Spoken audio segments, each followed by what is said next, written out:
Concernant le contexte, donc les PFAS, ou également appelées les substances per- ou polyfluoroalkyles, sont une large famille de molécules fluorées de plusieurs milliers de composés chimiques et sont souvent mal identifiées tant dans leur structure chimique que dans leurs utilisations industrielles qui en sont faites.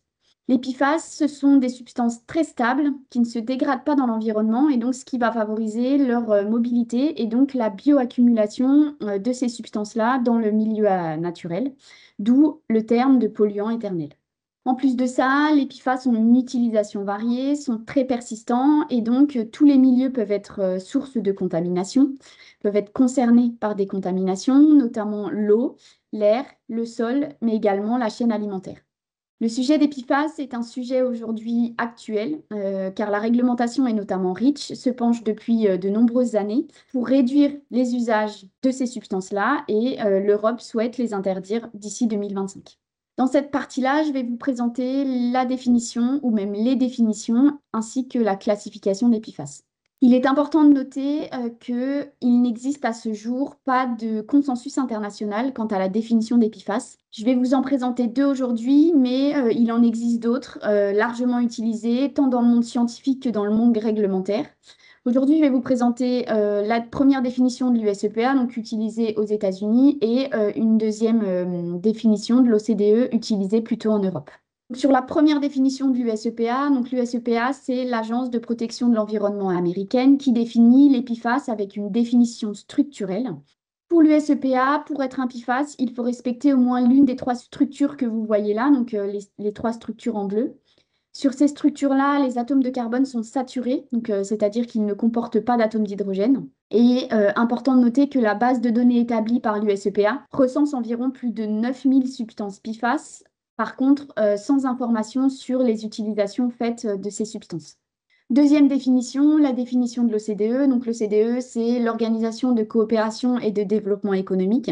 Pour l'OCDE, un PFAS, c'est toute substance qui contient au moins un atome de carbone totalement fluoré, donc c'est-à-dire un CF3, ou un CF2 non lié à un hydrogène, un chlore, un brome ou un iode. Donc là, vous pouvez voir par exemple sur la diapo trois exemples de PFAS, avec tout à droite l'exemple du bisphénol AF. On verra par la suite que c'est cette deuxième définition qui sera reprise par l'ECHA, donc l'Agence européenne des produits chimiques, dans l'intention de restriction en cours sur les PFAS. Concernant le nombre de substances impactées via cette définition, en 2018, l'OCDE a publié une première liste de substances de 4730 substances sur une première définition.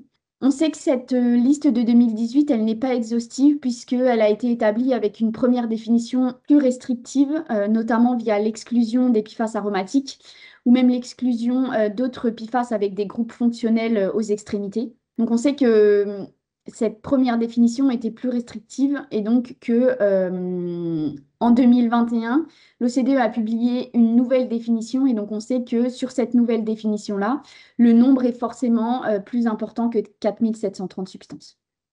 Aujourd'hui, on peut classer les PFAS en deux grands groupes, les PFAS non polymères d'un côté et les PFAS polymères de l'autre. Les PFAS non polymères, donc, ce sont des substances perfluoroalkyles ou polyfluoroalkyles.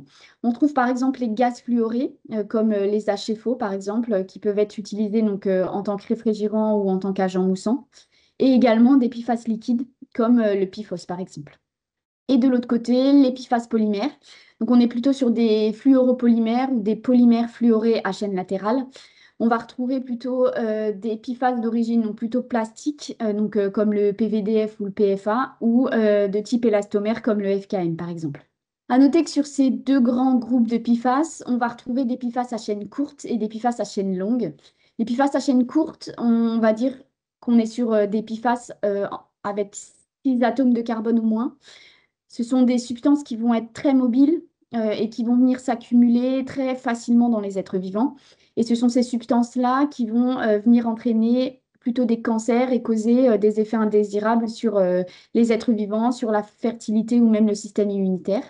Alors que les PFAS à chaîne longue, donc plutôt à 7 atomes de carbone ou plus, vont être du coup plus lourds, plus persistants dans l'environnement et vont même considérés comme étant plus toxiques.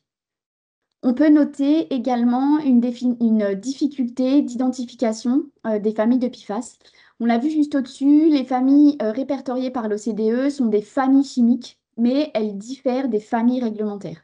Donc, par exemple, si on prend le PFHXA et ses composés, c'est une famille qui est composée de 127 substances. Selon les cas, cette famille-là, c'est une famille réglementaire. Par contre, selon le CDE, c'est 6 groupes de familles chimiques différentes. Donc, on peut noter une certaine difficulté d'identification des différentes familles de PFAS.